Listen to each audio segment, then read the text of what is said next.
Radical acceptance.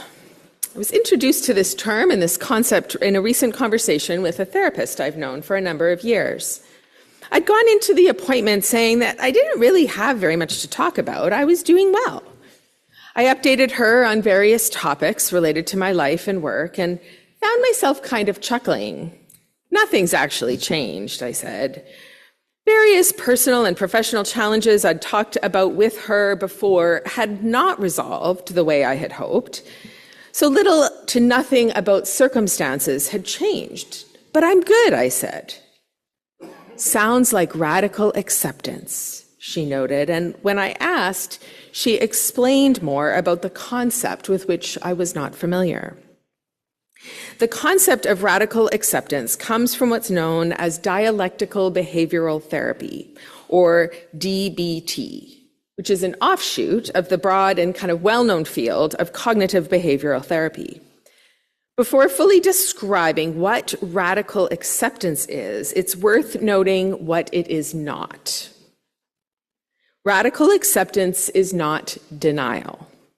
It's not pretending things are other or better than they are. Indeed, quite the opposite. Radical acceptance is not toxic positivity. It's not putting a happy face on unjust or painful situations. And it's not silver lining every circumstance. Radical acceptance does not, however, mean we are powerless or without agency. We have choices and the ability to influence and impact our lives and the world. Radical acceptance does not mean ignoring society's ills or systemic evil that can and must be opposed, protested, and changed, particularly on behalf of the most vulnerable people who have the least power in society. Radical acceptance is personal, not collective. It's about individual mental health, not the health or well-being of communities, organizations, or society. This is a critical distinction because there's a danger of mistaking good mental health with thinking that all is well with the world, that there's nothing to fight for or change or oppose. So with that distinction in mind, according to a website about DBT, radical acceptance involves fully acknowledging and embracing the present moment, including its difficulties and discomforts, without trying to change or control it. Radical acceptance is about recognizing that some parts of life are beyond our control, and that struggling against them only leads to further suffering. It involves accepting and making peace with things that cannot be changed, such as past events, current circumstances, or other people's behavior. Radical acceptance means fully accepting our reality and letting go of the bitterness. It refers to realizing that fighting what is already happening just leads to more pain. Now, there are many, many realities in our lives and in our world that we cannot control or change. We cannot control or change the devastating reality of an expanding war in the Middle East. We cannot control or change the shifting economic landscape of tariffs, trade deals and trade wars, global energy prices, and stock markets. We cannot control the challenging realities of aging, nor what an aging population means for the church.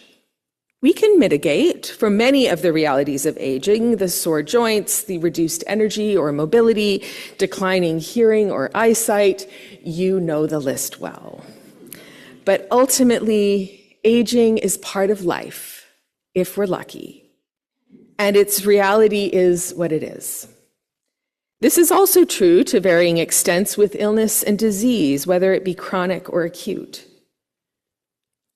Trying to control or change other people's behavior can be particularly vexing, and it rarely leads to good outcomes. We have power and agency in the world and in our lives, and it is limited. We are not in control of very much most of the time.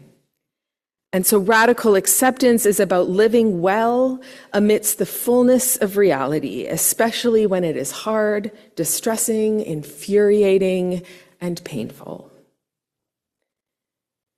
In hostile territory today, Jesus sits down to rest in the heat of the day at the town well. Most everyone is laying low while the sun is high. Everyone, that is, except one woman, a reviled foreigner who is doing her heavy labor when nobody else would likely be around. This woman knows suffering. She's been married multiple times and still does not have the social acceptability or economic security that being properly attached to a man means. The implication in the story is that it's probably her own fault. It usually is. At any rate, this woman knows suffering, and perhaps she has endured it long enough, and her character has developed enough that she is no longer striving for acceptance, no longer fighting for love. Life is what it is. So she goes to the well for her water at high noon, when it's hot and dusty and quiet. Except today. Today, Jesus is there. Everyone who drinks of this water will be thirsty again, Jesus tells her.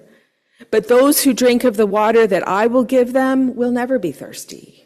The water that I will give will become in them a spring of water gushing up to eternal life. Divine drink, living water. What can it be? What is it like? I wondered this week, and then I remembered radical acceptance. Being at peace with life as it is, fully acknowledging and embracing the present moment with all its pain and beauty, with its joy and injustice, with its unexpectedness and predictability.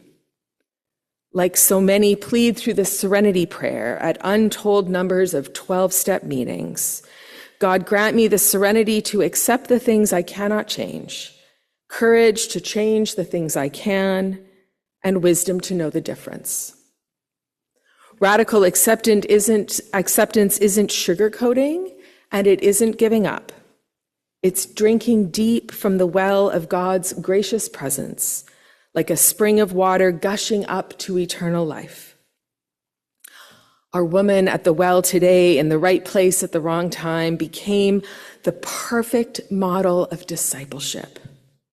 She encounters Jesus, and then she goes. She shares her story of Jesus with her neighbors as an invitation for them to experience him themselves. Come and see, she beckons. And then she entices them with a question. You don't think he's God, do you? Impossible. And because of her, many hear God's call and experience for themselves the living water of eternal life in the heat and light of high noon, the peace and joy of radical acceptance. May we be among them.